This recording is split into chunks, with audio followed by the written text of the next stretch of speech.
So with the alcoholic folks, the people that you've researched and your work has shown that they get into and delve into the blood sugar issue, or do they work more just with the neurotransmitters and the amino acids? It's a very, very comprehensive approach that they have. Mm-hmm. So they basically deal with everything you're describing and then some. Mm-hmm. But Patrick, the main thing that they do, and without doing this, you're really not going to help somebody get well, is they actually sit down and have 3 square meals a day. In order to regulate blood sugar. Because when you're starting to skip meals or wait too long in between meals, it causes a huge stress on your blood sugar levels, which in turn causes a huge stress on the adrenal glands. And so, and that, of course, when you're stressing your adrenal glands, you're going to stress your thyroid. So you cause this, domino effect of stress in the body when you're not eating 3 square meals. Yeah. And we know historically that when we were eating 3 square meals, we were much healthier than we are today. And unfortunately, I don't know, Patrick, I mean, if you can think of anybody, you probably can visualize what a square meal looks like. But the average person, I don't think, knows what that means anymore. No, it's tough because it's challenging. Folks don't understand and what really, necessarily good food is, and what's going to work for them. Well, and then when we ate 3 square meals before the Second World War, we weren't fat phobic. That was before the time that really the scientists came in and the marketing people came in and said, that animal fats and cholesterol had suddenly joined the dark side. That's right. You're going to die if you have cholesterol, Yeah, and so after the Second World War, of course, we were much worse off. And even in the 1970s with so many fad diets, low-calorie diets, low-fat diets, we added insult to injury, and that's where the brain starvation really started showing up. More depression, more anxiety, all these mood disorders really started getting worse in the 1970s when we started dieting more. So this lack of good fat. Talk to us about how that works with addiction and the good fats. Well, like I said earlier, depression is basically one of the top leading causes of developing, or top risk factors in terms of developing addiction in the first place. Sure. And right now, depression is the leading cause of disability in North America. It's costing, our economies billions of dollars every year. And 70% of people struggling with depression don't even go for help. They suffer silently. And one of the reasons for that is not just to do with stigma, but it has to do with the fact that there really doesn't seem to be a lot of viable solutions for treating depression. I mean, you see the drugs, not only are they not working in 2 out of 3 people, they have devastating side effects. And they don't want, and people who have taken these drugs don't take them anymore many times because they had worse symptoms from the drugs. And so they suffer silently. But invariably, they have to turn to not all these people, but a lot of these people will have to turn to something to medicate themselves, to feel better. And so really, I think what we're fundamentally dealing with is depression. And I had chronic fatigue and fibromyalgia for many, many years. And biochemically speaking, what I went through and what somebody who has depression or addiction problems is really no different biochemically. I was struggling with blood sugar irregularities, mineral imbalance, heavy metals, thyroid. I mean, I had the whole gamut, and I had to fix all of that in order to, be able to have the energy that I deserved, So, and you fix that through some amino acid therapy and also then getting your diet straight? Basically, it was, for me, mostly diet, but then, I came across the work of Dr. Weston A. Price and really studied it. I mean, I studied it thoroughly. And I actually now, for many years, have been teaching Weston A. Price's work in a seminar format. And so, yes, I mean, it was really through his work that I was able to figure out, what I needed to eat in order to feed my nervous system.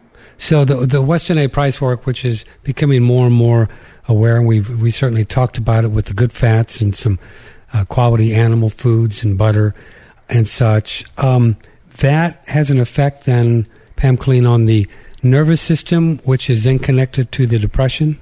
Yes, I mean, basically, our brains really, really need certain fatty acids, and these fatty acids are the fatty acids that come from animal foods. This is how we evolved. We would not be human beings had eating animal foods.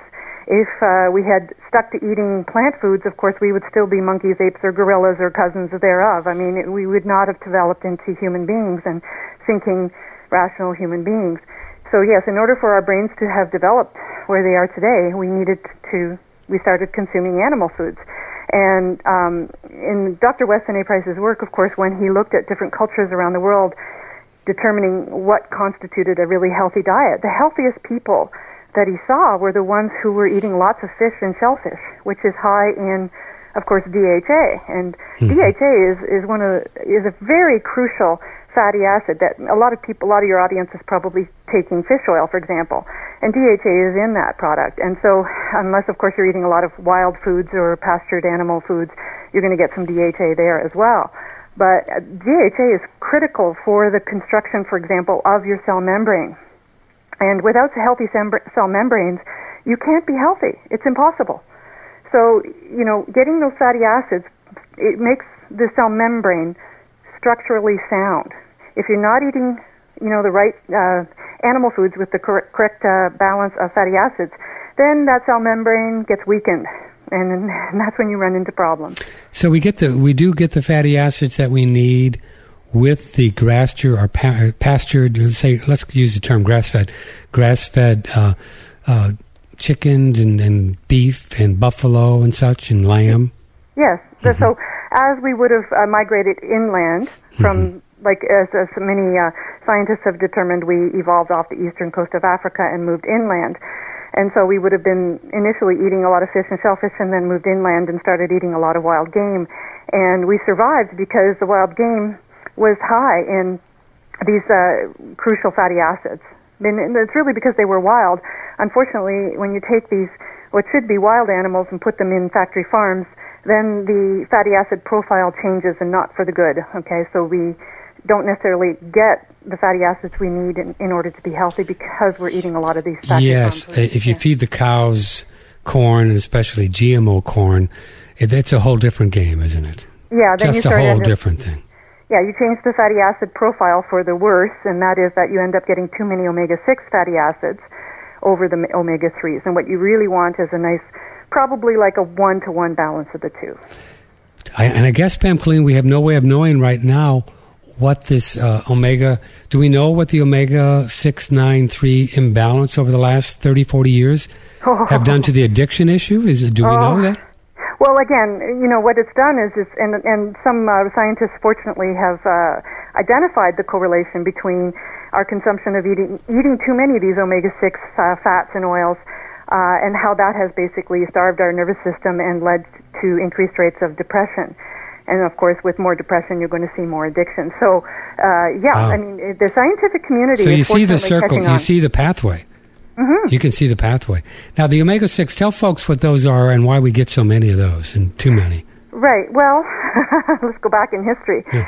If I look at my ancestral diet, I would not have seen any liquid oils in that diet. I'm Irish and Scottish. Canola oil or corn oil or whatever. Think about the Irish and Scottish diet. Where would they have grown these foods? They couldn't have grown these foods and then pressed the oils out of them in the first place. So historically, really these liquid oils have been very negligible, if not, didn't exist in our diets. Mm-hmm. Depends on where you're from. Mm-hmm.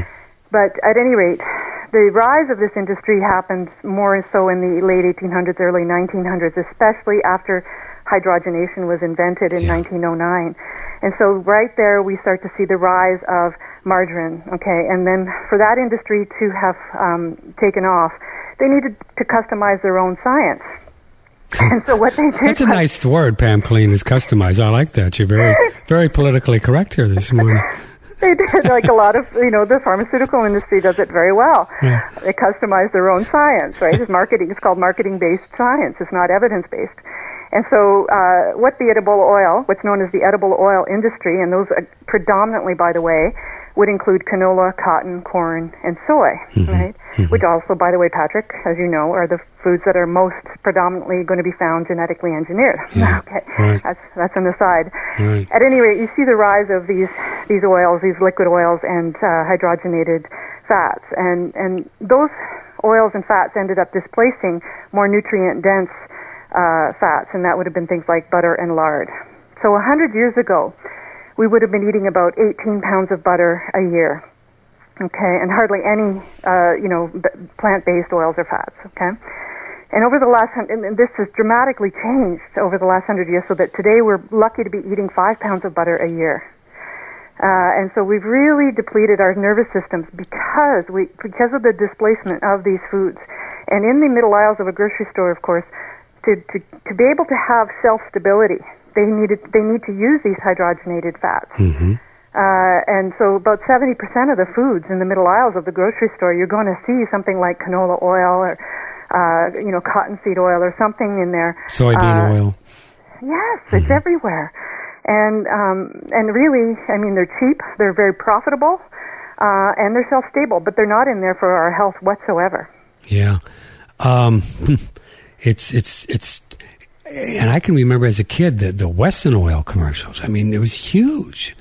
I mean, and my mom probably bought that stuff because what did she know? Here, just dump this stuff in the can. We used a lot of olive oil, and I guess that was a fortunate thing being from that culture.